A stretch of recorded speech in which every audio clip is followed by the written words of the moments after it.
کچھ دن قبل میں نے ایک کلپ ریکارڈ کروایا تھا جس میں حضرت مولانا طارق جمیل صاحب کے حوالے سے یہ بات بتائی تھی کہ یوسف علیہ الصلوۃ والسلام کا جو مشہور واقعہ ان کی جس پر ان کو بہت زیادہ مختلف حلقوں کی طرف سے تنقید کی گئی ہے ان کے اوپر. تو میں چونکہ یوٹیوب پہ بعض دفعہ کمنٹس دیکھتا ہوں اور طلبہ نے جس غیر شائستہ زبان سے ان کی توہین کی ہے وہ بالکل بھی ہمارے لیے قابل برداشت نہیں ہے. اس طرح سے طلبہ میں بدتمیزی پیدا ہوتی ہے, بد اخلاقی پیدا ہوتی ہے, اور عامت الناس نے بھی بہت ہی ایک غلط رسپانس دیا ہے اس پہ. تو وہ کلپ جو میں نے ریکارڈ کروایا تھا اس میں نے جو میرا حاصل تھا پوری بحث کا وہ حاصل یہ تھا کہ اگر کسی عالم سے غلطی ہو بھی گئی, ایک ایسا واقعہ انہوں نے بیان کر دیا جس کی یا تو سند نہیں ہے یا ہے تو ضعیف ہے, تو اس پہ آپ اگر غلطی پہ تنبیہ کرتے ہیں تو غلطی پہ تنبیہ کرنے کا بھی ایک طریقہ ہونا چاہیے. اور وہ طریقہ بھی ہم نے بتایا تھا, اور ہماری کیا حیثیت ہے, ہماری کیا اوقات ہے, ہم چھوٹے منہ بڑی بات, علماء سے جو ہم نے سنا ہے وہی بات ہم نے آگے نقل کی کہ اگر کسی سے غلطی ہوتی ہے تو آپ زیادہ سے زیادہ یہ بیان کر دیں کہ بھئی مولانا نے جو یہ واقعہ بیان کیا یہ واقعہ ٹھیک نہیں ہے, ختم, یہ بات ختم ہو جائے گی. تو میرے اس کلپ پہ ایک بہت تماشا بنایا گیا, اور کراچی کے ایک مشہور عالم جو ہمارے لیے قابل احترام ہیں اور ہم ان کا ہمیشہ دفاع کرتے رہے ہیں, ان کے مسائل کا بھی, ان کی ذات کے حوالے سے بھی, تو اس کلپ میں بھی میں نے ان کا دفاع کیا کہ بھئی ان سے بھی ایک غلطی ہو چکی ہے. قرآن مجید سامنے رکھ کر ایک ایسا انہوں نے لطیفہ سنایا جو ہم سمجھتے ہیں کہ مناسب نہیں تھا, لیکن غلطی ہو گئی. تو لوگوں نے مجھ سے بھی کہا کہ آپ اس کے خلاف بیان کریں. میں نے کہا کچھ نہیں ہے بھائی, ایک نہ چاہتے ہوئے ان سے ایک ناسمجھی میں ایک بات ہو گئی, اب غلطی ہو گئی تو بڑے علماء ان کو اگر بتا دیں تو یہ بڑے علماء کی ذمہ داری ہے. ہم اگر کریں گے تو چھوٹا منہ بڑی بات ہے, تو اور اس کو وائرل نہیں کرنا چاہیے, اچھالنا نہیں چاہیے. تو میں نے ان کا دفاع کیا تھا, اس کلپ میں بھی دفاع کیا ہے اور ویسے بھی ان کا دفاع کرتا رہا ہوں میں. لیکن جو ابھی جو ان عالم کا میرے خلاف مولانا طارق جمیل صاحب کے خلاف بھی آیا اور میرے خلاف بھی آیا, وہ میں سمجھتا ہوں مجھے اس کی بالکل بھی توقع نہیں تھی کہ اس طرح سے ریکارڈ کروایا جائے گا. اور اس میں ایک جو میرا موٹیو تھا, جو میرا ہدف تھا, اس کو بالکل چینج کر دیا گیا ہے اس میں. اور وہ اتنا وائرل ہوا ہے, عوام نے اس پہ الٹے سیدھے کمنٹس کیے ہیں اور بہت زیادہ مجھے عتاب یعنی مجھے جو ہے وہ طنز اور طعنوں کا نشانہ بنایا گیا. وہ کوئی اتنا بڑا مسئلہ نہیں ہے, میری ذات کا کوئی ایسا مسئلہ نہیں ہے, لیکن میں صرف اتنا بتانا چاہتا ہوں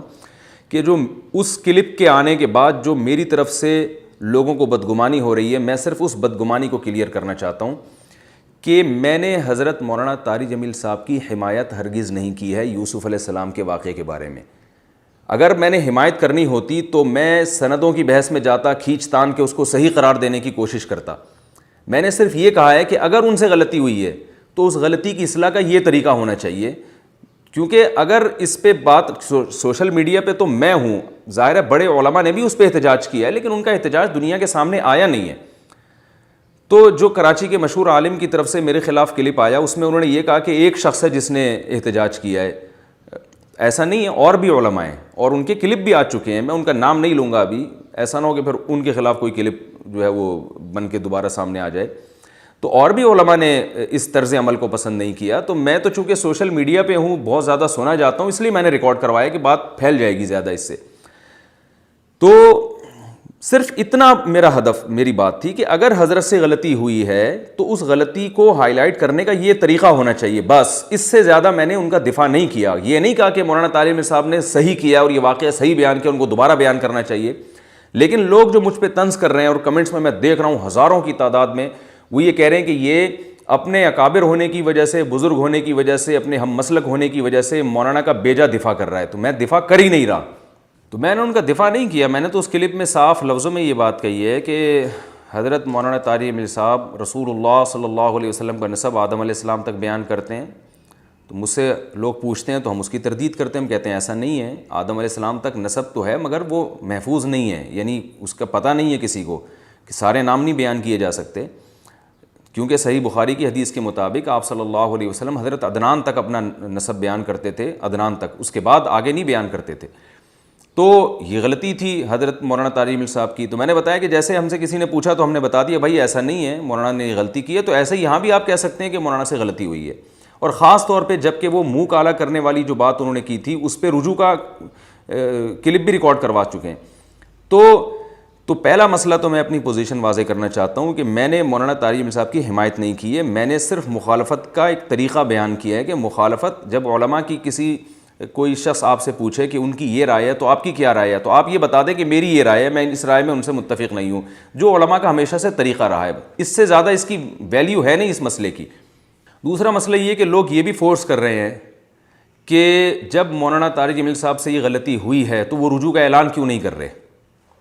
یعنی یہ پورا قصہ ہی اگر من گھڑت ہے یا ضعیف ہے, بہت سند نہیں ہے یا کیا ہے, جو بھی ہے, تو وہ رجوع کا اعلان کیوں نہیں کرتے. تو یاد رکھیں یہ بات بھی میں اس کلپ میں ریکارڈ کروا چکا ہوں کہ اگر اس طرح سے آپ رجوع کے اعلانات کروائیں تو یہ پھر اعلانات کا سلسلہ بہت طویل ہوگا, بہت سارے علماء اس کی لپیٹ میں آئیں گے, کیونکہ اس کا تعلق مسائل سے نہیں ہے. اگر کوئی ایسے روایت پیش کی جاتی جس کا فقہی مسئلے سے تعلق ہوتا تو عالم کو چاہیے کہ وہ رجوع کا اعلان کرے, کیونکہ لوگوں کے سامنے غلط مسئلہ جا رہا ہے.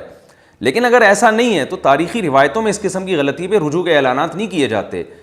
تو ہمارا بھی کہنے کا مقصد یہ تھا کہ اگر مولانا طارق جمیل صاحب سے کوئی غلطی ہوئی ہے تو اس غلطی کو اس طرح سے ہائی لائٹ کر دیا جائے, آپ کی ذمہ داری پوری ہو گئی, بات ختم ہو گئی. تو چونکہ یہ ہماری جو قوم ہے نا اسٹینڈ پہ چل رہی ہے, یعنی آپ یہ کہہ سکتے ہیں کہ آپ کو اس بارے میں بولنے کی کیا ضرورت ہے. مجھے بولنے کی ضرورت اس لیے نہیں ہے کہ میں مولانا طارق جمیل صاحب کا دفاع کر رہا ہوں, مجھے بولنے کی ضرورت اس لیے ہے کہ میں میڈیا پہ ہوں اور ہماری جو عوام ہے اس میں یہ اس ٹریک پہ چل پڑی ہے وہ, کیونکہ یہ زبان کی لغزشیں اور اس طرح کی غلطیاں ہر انسان سے ہوتی ہیں اور ہوتی رہیں گی. تو اس میں ہمیں پہلے سے لوگوں کو گائیڈ کرنا چاہیے کہ اس موقع پر کرنا کیا ہے. تو یہ ایک بات. اچھا, دوسری بات یہ کہ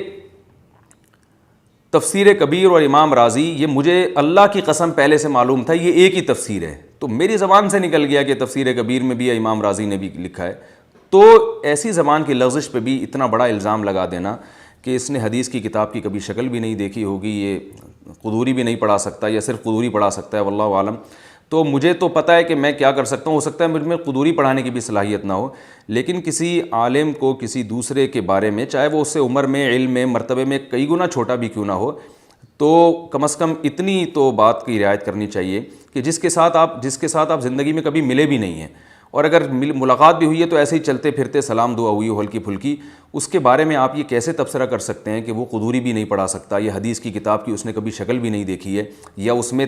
حدیث کی سند کی تحقیق کی صلاحیت ہی نہیں ہے, اسی وجہ سے وہ جان چھڑا رہا ہے کہ وہ تفسیر کبیر کی سند کی بحث میں نہیں جاتا. میں تو اس لیے بحث میں نہیں جا رہا تھا کہ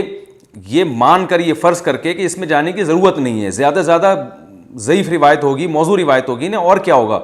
تو غلطی کو غلطی مان کر یہ بحث کو سمیٹنے کے لیے میں یہ کر رہا تھا. یہ مطلب نہیں تھا کہ ہم سند پر جو ہے وہ سند کی بحث میں پڑھنے کی ہمارے اندر صلاحیت ہی نہیں ہے, یا کسی حدیث کے بارے میں یا روایت کے بارے میں یہ تحقیق ہی نہیں کر سکتے. میرے رسالے موجود ہیں الحمدللہ, میرے علمی تحقیقات موجود ہیں, تو میں نہیں دعویٰ کرتا کہ میں کوئی بڑا عالم ہوں, میں یقیناً ایک طالب علم ہوں, اور شاید میرے اندر قدوری پڑھانے کی بھی صلاحیت نہ ہو. تو ان مولانا صاحب نے یہ تو اعتراف کیا کہ قدوری پڑھانے والا ہے, تو ہو سکتا ہے ہم بھائی قدوری بھی نہ پڑھا سکتے ہوں اور ایک معمولی سی کتاب بھی نہ پڑھا سکتے ہوں, لیکن میں پڑھا سکتا ہوں یا نہیں پڑھا سکتا, علمی صلاحیت ہے یا میں جاہل ہوں, یہ فیصلہ وہ شخص تو کر سکتا ہے جو میرے ساتھ رہا ہو, یا وہ عالم جن کا میرے ساتھ اٹھنا بیٹھنا ہو, جو کبھی مجھ سے زندگی میں ایک یا دو, وہ بھی اتفاقی ملاقات ہوئی ہو, وہ بھی چند سیکنڈ کی ہوئی ہو, تو وہ کسی کے بارے میں کیسے فیصلہ کر سکتے ہیں کہ وہ پڑھانے کی صلاحیت رکھتا ہے یا نہیں رکھتا, وہ مفت کا مفتی ہے. تو میرا خیال ہے یہ تھوڑی سی زیادتی ہے. میں نہیں کہہ رہا کہ ان کو اس پہ معافی مانگنی چاہیے, وہ جو بھی ہیں ہمارے بڑے ہیں, بہرحال